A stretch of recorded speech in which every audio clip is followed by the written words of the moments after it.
అనిపించింది night RCB versus SRH match? ఖతర్నాక్ అనిపించింది. సూపర్ ఉంది మ్యాచ్. చాలా ఎంజాయ్ మ్యాచ్. అంటే ఎస్ఆర్హెచ్ బ్యాటర్స్ వైల్డ్ ఫైర్ అంటే ఏంటో చూపించారు కదా, ఎలా ఎంజాయ్ చేసావు? తగ్గేలే అన్నట్టు చూపించారు మొత్తం, అసలు వైల్డ్ ఫైర్ మొత్తం. ఓకే, మరి ఆర్సీబీ వాళ్ళు ఎట్లా పర్ఫార్మ్ చేశారు బ్రో? వాళ్ళు ఓన్లీ రన్ రేట్ కోసం పర్ఫార్మెన్స్ చేశారు అంతే.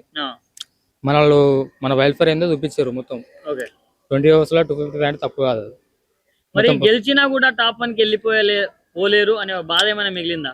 బాధ అని ఏం లేదు, క్వాలిఫై అయితే అయిపోయారు కదా. క్వాలిఫై అయిపోయినప్పుడు సంతోషంగా ఉంటారు. ఇంకేం మరి ఎలిమినేటర్ లో మ్యాచ్ విన్ అయ్యి మళ్ళీ ఫైనల్ కి వెళ్ళి ఆర్సీబీతో తలపడతారా బ్రో? కన్ఫర్మ్ గా, పక్కానా? పక్కా. ఓకే, మరి ముగ్గురు హాఫ్ సెంచరీస్ చేశారు, అభిషేక్, ఇషాంత్, క్లాసెన్. వాళ్ళ గురించి ఏం చెప్తారు?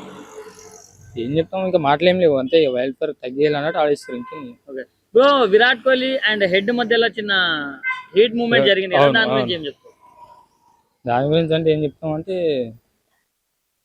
జరుగుతూ ఉంటాయి ఐపీఎల్ మ్యాచెస్ అన్నప్పుడు జరుగుతూ ఉంటాయి అట్లా. ఓకే ఓకే, మరి ఆరెంజ్ క్యాప్ లీడర్ బోర్డ్ లో ఎవరు వచ్చే అవకాశం ఉంది?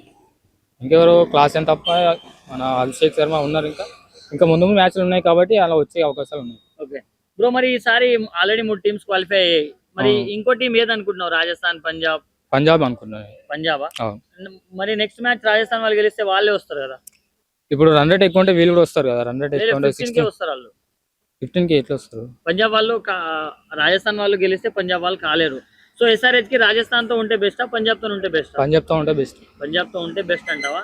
ఓకే, ఫైనల్లో ఎవరు వస్తారు బ్రో? ఫైనల్ అయితే ఆర్సీబీ ఎస్ఆర్హెచ్ వస్తారు పక్కా. అంటే ఆల్రెడీ క్వాలిఫై అయిపోతారు ఎలాగైనా ఫైనల్ కంటావా? అవును. ఓకే బ్రో, మరి చాలా మంది మాత్రం అగ్రెషన్ చూపించిండు విరాట్ కోహ్లీ, అది చాలా తప్పు అని అంటున్నారు. దానికి తప్పేది. అన్ని బాగా ఓవర్ యాక్టింగ్ చేస్తారు బాగా, దేనికైనా సరే. ఒక వికెట్ పడితే ఇట్లా అనడు. ఓకే, చాలా తప్పదు. మరి వెళ్ళేటప్పుడు కూడా హెడ్ కి హ్యాండ్ షేక్ ఇవ్వలేదు విరాట్ కోహ్లీ.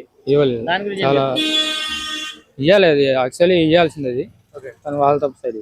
బట్ విరాట్ కోహ్లీ ఫ్యాన్స్ ఏమంటున్నారంటే, ఇంతకు ముందు సిఎస్కే తో మ్యాచ్ ఉన్నప్పుడు ధోని వచ్చి షేక్ హ్యాండ్ ఇవ్వలేదు ఆర్సీబీ టీమ్ కి ఒకసారి, అప్పుడేమో యాటిట్యూడ్ ఉన్నారు.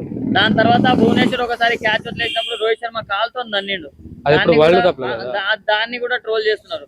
బట్ ఇప్పుడు విరాట్ కోహ్లీ షేక్ హ్యాండ్ ఇవ్వకుంటే ఎందుకు ఇంత ట్రోల్ చేస్తున్నారు, అప్పుడు ఏడిపోయారు అంటున్నారు. దాని గురించి ఏం చెప్తారు?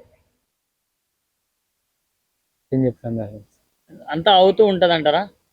ఓకే, మరి 300 లోడింగ్ అంటారా?